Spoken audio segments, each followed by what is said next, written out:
Danang, où les Français ont laissé assez d'empreintes dans son histoire, reste toujours une belle ville maritime attirante. À l'époque féodale, la ville de Danang n'était qu'un petit îlot. Danang était en arrière, les rues sombres, les gens infâmes et pauvres. Au milieu du XIXe siècle, les Français ont débarqué à Danang et depuis, la ville a changé. Danang a été rebaptisée ville tourante, devenant une ville de style occidental. Les routes et les infrastructures sont investies. L'aéroport est construit. Le port de Danang a été achevé et mis en service de 1933 et 1935. 45 rues ont été construites et baptisées au nom des Français.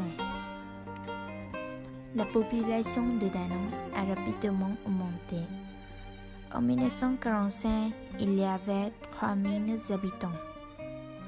De nombreuses religions apparaissaient comme chrétianisme, construction d'hôpitaux, d'écoles, écoles primaires de Foudan, construction de chemins de fer, construction du pont de l'Arc de Tassigny comme entre autres. Mode importé de la France, vêtements occidentaux au lieu des habits traditionnels. Le jeu comme la pétanque et la langue française.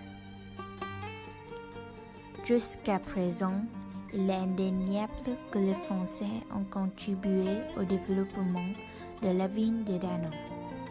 On peut voir les anciens bâtiments de la rue Padang, l'école primaire de Foudan conservant encore l'architecture française. Le pont de Vanchoy, les rues existent toujours. Actuellement, les habitants de Danang organisent souvent les compétitions de la pétanque. Aujourd'hui, Danang est devenue une des plus grandes villes du Vietnam. Ce résultat est dû en partie aux Français.